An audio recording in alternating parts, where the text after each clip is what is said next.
ഉൽപ്പത്തി 26-ാം അധ്യായം. ഇസഹാക്കും അബിമേലെക്കും. അബ്രാഹത്തിൻ്റെ കാലത്തുണ്ടായതിനു പുറമെ മറ്റൊരു ക്ഷാമം കൂടി ആ നാട്ടിലുണ്ടായി. ഇസഹാക്ക് ഗരാറിൽ ഫിലിസ്ത്യരുടെ രാജാവായ അബിമേലെക്കിൻ്റെ അടുത്തേക്ക് പോയി. കർത്താവ് പ്രത്യക്ഷപ്പെട്ട് അവനോട് പറഞ്ഞു, ഈജിപ്തിലേക്ക് പോകരുത്, ഞാൻ പറയുന്ന നാട്ടിൽ പാർക്കുക, ഈ നാട്ടിൽ തന്നെ കഴിഞ്ഞുകൂടുക. ഞാൻ നിൻ്റെ കൂടെയുണ്ടായിരിക്കും, നിന്നെ ഞാൻ അനുഗ്രഹിക്കുകയും ചെയ്യും. നിനക്കും നിൻ്റെ പിൻതലമുറക്കാർക്കും ഈ പ്രദേശമെല്ലാം ഞാൻ തരും. നിൻ്റെ പിതാവായ അബ്രാഹത്തോട് ചെയ്ത വാഗ്ദാനം ഞാൻ നിറവേറ്റും. ആകാശത്തിലെ നക്ഷത്രങ്ങൾ പോലെ നിൻ്റെ സന്തതികളെ ഞാൻ വർദ്ധിപ്പിക്കും. ഈ ദേശമെല്ലാം അവർക്ക് ഞാൻ നൽകും. നിൻ്റെ സന്തതികളിലൂടെ ഭൂമിയിലെ ജനതകളെല്ലാം അനുഗ്രഹിക്കപ്പെടും. കാരണം അബ്രാഹാം എൻ്റെ സ്വരം കേൾക്കുകയും എൻ്റെ നിർദ്ദേശങ്ങളും കൽപ്പനകളും പ്രമാണങ്ങളും നിയമങ്ങളും പാലിക്കുകയും ചെയ്തു. ഇസഹാക്ക് ഗരാറിൽ തന്നെ താമസിച്ചു. അന്നാട്ടുകാർ അവൻ്റെ ഭാര്യയെക്കുറിച്ച് ചോദിച്ചപ്പോൾ അവൾ എൻ്റെ സഹോദരിയാണ് എന്നവൻ പറഞ്ഞു. അവൾ ഭാര്യയാണെന്ന് പറയാൻ അവന് പേടിയായിരുന്നു. കാരണം അവൾ അഴകുള്ളവളായിരുന്നത് കൊണ്ട് റബേക്കായ്ക്കു വേണ്ടി നാട്ടുകാർ തന്നെ കൊല്ലുമെന്ന് അവൻ വിചാരിച്ചു. അവൻ അവിടെ പാർപ്പ് തുടങ്ങി. ഏറെ നാളുകൾക്കു ശേഷം ഒരു ദിവസം ഫിലിസ്ത്യരുടെ രാജാവായ അബിമേലെക്ക് ജനാലയിലൂടെ നോക്കിയപ്പോൾ ഇസഹാക്ക് ഭാര്യ റബേക്കായെ ആലിംഗനം ചെയ്യുന്നത് കണ്ടു. അബിമേലെക്ക് ഇസഹാക്കിനെ വിളിച്ചു ചോദിച്ചു, അവൾ നിൻ്റെ ഭാര്യയാണല്ലോ, പിന്നെ എന്താണ് സഹോദരിയാണ് എന്ന് പറഞ്ഞത്? അവൻ മറുപടി പറഞ്ഞു, അവൾ മൂലം മരിക്കേണ്ടി വന്നെങ്കിലോ എന്നോർത്താണ് ഞാൻ അങ്ങനെ പറഞ്ഞത്. അബിമേലെക്ക് ചോദിച്ചു, നീ എന്തിനാണ് ഞങ്ങളോടിത് ചെയ്തത്? ജനങ്ങളിൽ ആരെങ്കിലും നിൻ്റെ ഭാര്യയോടൊത്ത് ശയിക്കുകയും അങ്ങനെ വലിയൊരപരാധം നീ ഞങ്ങളുടെ മേൽ വരുത്തി വയ്ക്കുകയും ചെയ്യുമായിരുന്നല്ലോ. അതുകൊണ്ട് അബിമേലെക്ക് ജനങ്ങൾക്കെല്ലാം താക്കീതു നൽകി, ഈ മനുഷ്യനെയോ അവൻ്റെ ഭാര്യയെയോ ആരെങ്കിലും തൊട്ടുപോയാൽ അവൻ വധിക്കപ്പെടും. ഇസഹാക്ക് ആ നാട്ടിൽ കൃഷി ഇറക്കുകയും അക്കൊല്ലം തന്നെ 100 മേനി വിളവെടുക്കുകയും ചെയ്തു. കർത്താവ് അവനെ അനുഗ്രഹിച്ചു. അവൻ അഭിവൃദ്ധിപ്പെട്ടുകൊണ്ടേയിരുന്നു. ക്രമേണ അവൻ വലിയ സമ്പന്നനാവുകയും ചെയ്തു. അവന് ധാരാളം ആടുമാടുകളും പരിചാരകരും ഉണ്ടായിരുന്നു. അതുകൊണ്ട് ഫിലിസ്ത്യർക്ക് അവനോട് അസൂയ തോന്നി. അവൻ്റെ പിതാവായ അബ്രാഹത്തിൻ്റെ വേലക്കാർ കുഴിച്ച കിണറുകളെല്ലാം ഫിലിസ്ത്യർ മണ്ണിട്ട് മൂടി.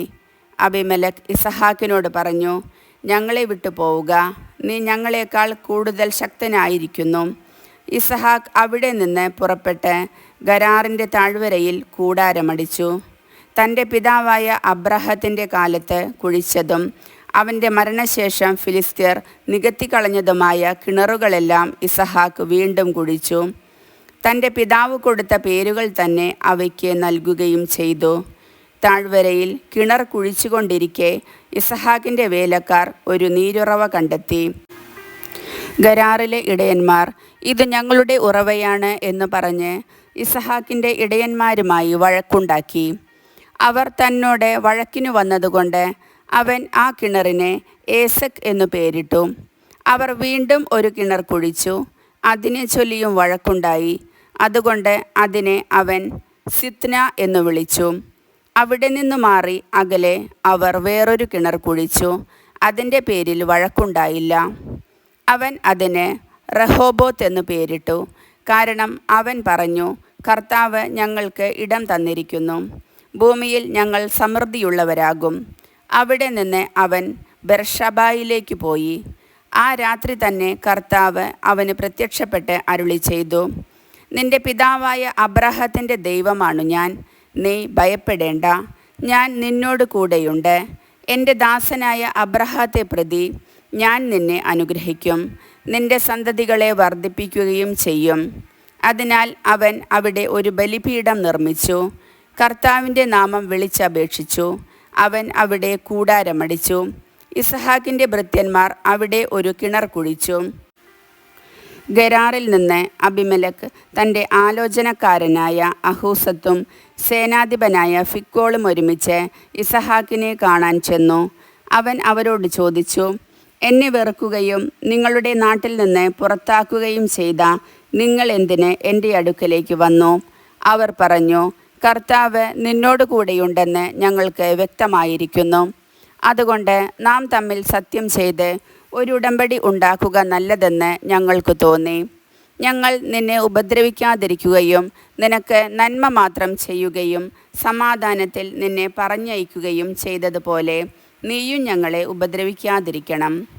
നീ ഇപ്പോൾ കർത്താവിനാൽ അനുഗ്രഹീതനാണ്. അവൻ അവർക്ക് വിരുന്നൊരുക്കി. അവർ തിന്നുകയും കുടിക്കുകയും ചെയ്തു. രാവിലെ അവർ എഴുന്നേറ്റ് അന്യോന്യം സത്യം ചെയ്തു. ഇസഹാക്ക് അവരെ യാത്രയാക്കി. അവർ സമാധാനത്തോടെ അവനെ വിട്ടുപോയി. അന്നു തന്നെ ഇസഹാക്കിൻ്റെ വേലക്കാർ വന്ന് തങ്ങൾ കുഴിച്ചുകൊണ്ടിരിക്കുന്ന കിണറ്റിൽ വെള്ളം കണ്ടെന്ന് അവനെ അറിയിച്ചു. അവൻ അതിന് ഷെബ എന്നു പേരിട്ടു. അതിനാൽ ഇന്നും ആ പട്ടണത്തിന് ബേർഷെബ എന്നാണ് പേര്. 40 വയസ്സായപ്പോൾ ഏസാവ് ഹിത്യനായ ബേരിയുടെ പുത്രി യൂദിത്തിനെയും ഹിത്യനായ ഏലോണിൻ്റെ പുത്രി ബാസ്മത്തിനെയും വിവാഹം ചെയ്തു.